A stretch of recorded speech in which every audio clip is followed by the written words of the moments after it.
राजुरा येथील रहिवासी डॉक्टर सिद्धांत सत्यपाल कातकर यांनी शैक्षणिक क्षेत्रात उल्लेखनीय यश संपादन करत देशातील नामांकित central university of Karnataka Gulbarga इथून इलेक्ट्रिकल इंजिनिअरिंगमध्ये PhD पदवी प्राप्त केली आहे।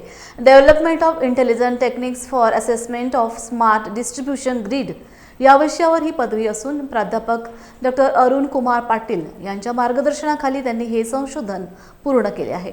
20 मार्च 2026 रोजी सेंट्रल युनिव्हर्सिटी ऑफ कर्नाटका येथील इलेक्ट्रिकल इंजिनिअरिंग विभागात त्यांची मौखिक परीक्षा यशस्वीरित्या पार पडली। त्यांनी 79.17% गुणांसह PhD पूर्ण केली आहे। प्रत्यक्ष पदवीदान समारंभ 22 एप्रिल 2026 रोजी होणार असून देशाचे उपराष्ट्रपती यांच्या हस्ते त्यांना सन्मानित करण्यात येणार असल्याचं त्यांचे वडील प्रख्यात ॲडव्होकेट सत्यपाल कातकर यांनी लॉर्ड बुद्धा टीव्हीचे चंद्रपूर प्रतिनिधी मनोज मोडक यांना सांगितले। डॉक्टर बाबासाहेब आंबेडकरांनी आपलं मोठेपण शिक्षणातून सिद्ध केलं होतं।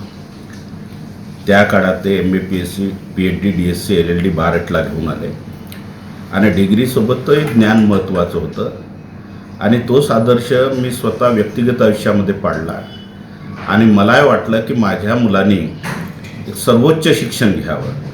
सर्वोच्च शिक्षण म्हणजे प्रत्येक सेक्टरचं PhD म्हणजे कुठली ब्रँच असो त्यामध्ये शेवटचं सर्वोच्च शिक्षण म्हणजे डॉक्टरेट असते आणि म्हणून मी त्याला MTech नंतर जॉब मिळाल्यानंतरही PhDला प्रोत्साहित केलं आणि देशातील एकमेव सीटवर त्याला PhDला इलेक्ट्रिकल इंजिनिअरिंगमध्ये केंद्रीय विद्यापीठ गुलबर्गा ज्याला सेंट्रल युनिव्हर्सिटी ऑफ कर्नाटका म्हणतात त्या विद्यापीठामध्ये त्याला प्रवेश मिळाला आणि अगदी कमी वयात अगदी 26व्या वर्षी 79.27% घेऊन तो डॉक्टरेट झाला आणि त्याने आपला प्रबंधसुद्धा डॉक्टर बाबासाहेब आंबेडकर आणि महात्मा ज्योतिराव फुलेंना समर्पित केला।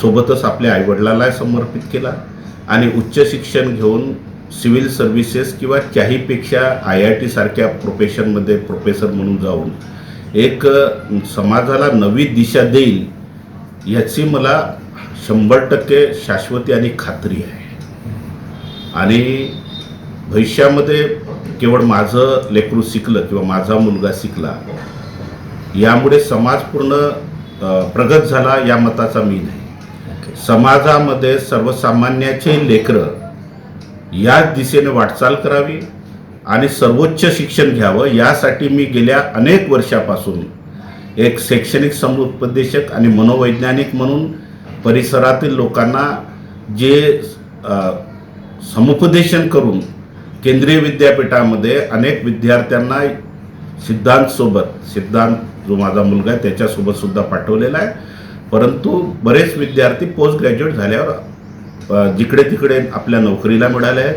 आम्हाला नोकरी जगण्यासाठी आवश्यक जरी असली तरी पण दर्जा कमवासाठी सर्वोच्च शिक्षण अत्यंत आवश्यक आहे, त्यासाठी त्यांनी डॉक्टरेट कंप्लीट केलेलं आहे। डॉक्टर सिद्धांत कातकर हे उच्च न्यायालयाचे अधिवक्ता, प्रसिद्ध मनोवैज्ञानिक व शैक्षणिक समुपदेशक ॲडव्होकेट डॉक्टर सत्यपाल कातकर यांचे सुपुत्र आहेत। त्यांचे प्राथमिक शिक्षण नेताजी सुभाषचंद्र बोस प्राथमिक शाळा नगर परिषद राजुरा येथे प्रथम क्रमांकाने मराठी माध्यमातून झाले।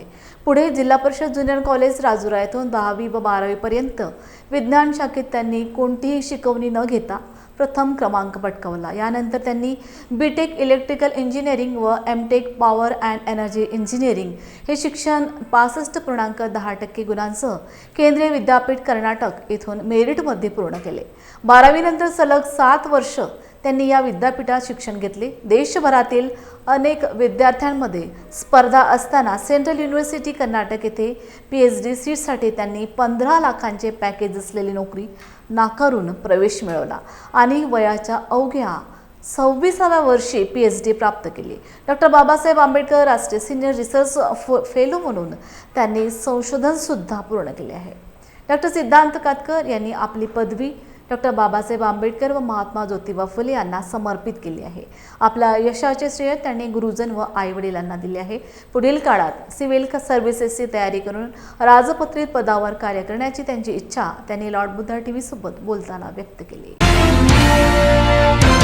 आणि नुकताच मला केंद्रीय विश्वविद्यालय कर्नाटकामधून PhD प्रदान करण्यात आली आहे आणि माझं तसं प्राथमिक शिक्षण नेताजी सुभाषचंद्र बोस नगर परिषद राजुरा आणि 5वी ते 12वी मी जिल्हा परिषदमध्ये शिकलेलो आहे आणि त्यानंतर 12वी ते थेट म्हणजे ग्रॅज्युएशन ते थेट PhD पर्यंत मी सतत 9 वर्षे केंद्रीय विश्वविद्यालयामध्ये घालवले आहे. आणि त्या PhD करताना माझे जे आपले गाईड होते त्यांचं नाव डॉक्टर अरुणकुमार पाटील. त्यांचं देखील तेवढंच योगदान आहे जेवढं माझ्या वडिलांचं, माझ्या आईवडिलांचं आणि योगदान आहे. आणि आपण जे मोटिवेशन म्हणतो की अभियांत्रिकीच का किंवा प्रोफेशनल कोर्सेस का, तर त्याचं उदाहरण देण्यात जर मला पार पडलं तर मी म्हणेन की आपल्या समाजाने दलिताचे शिक्षण हे पुस्तक वाचलं पाहिजे. त्या पुस्तकामध्ये आपल्याला एक चॅप्टर मिळतो, त्यामध्ये बाबासाहेब आपल्याला मार्गदर्शन करतात की आपल्या समाजाच्या मुलांनी का बरं प्रोफेशनल कोर्सकडे वळावं. तिथं जर तुम्ही वाचाल तर तिथं बाबासाहेब आपल्याला म्हणतात की जे आपले मुलं आहे आर्ट्स अँड ह्युमॅनिटीजमध्ये किंवा सोशल सायन्समध्ये त्यांची प्रगती जरी त्या काळानुसार बरी दिसली पण तरीही नोकरीसाठी त्यावेळी मुलांना फार स्ट्रगल करावा लागत होता. तर त्यावेळी बाबासाहेब असं सजेशन देतात की मुलांनी यांत्रिकी शिक्षणमध्ये फारसं म्हणजे जोर द्यावा.